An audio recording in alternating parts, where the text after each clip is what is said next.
As a small business owner, it's very important that you have a mission, vision, your values, as well as brand service behaviors that will bring your values to life.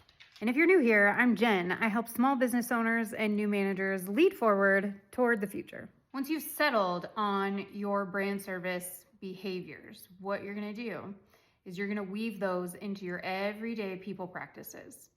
So as an example, if you're hiring people, you wanna make sure that the verbiage that you use in your job description mirrors, includes, tells the story of those brand service behaviors, because you want to attract the right candidates. When you're interviewing these candidates, you want to make sure that the questions that you're asking include behavioral questions where candidates can demonstrate that they already know these brand service behaviors, that they are able to come somewhat naturally. And then once they're there, once they are a team member, once they are an employee, you always want to bring it back to the brand service behaviors.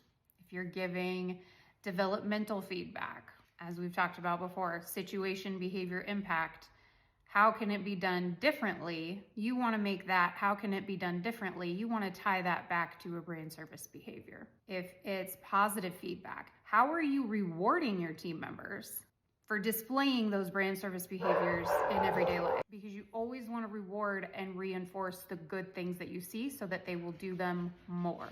In your performance reviews, is there a section for these brand service behaviors? Do they have their own section?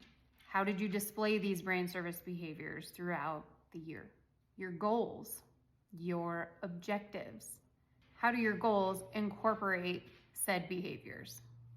I always hear someone here on TikTok say, it isn't easy, but it is simple. It is simple. This is how you build a good culture.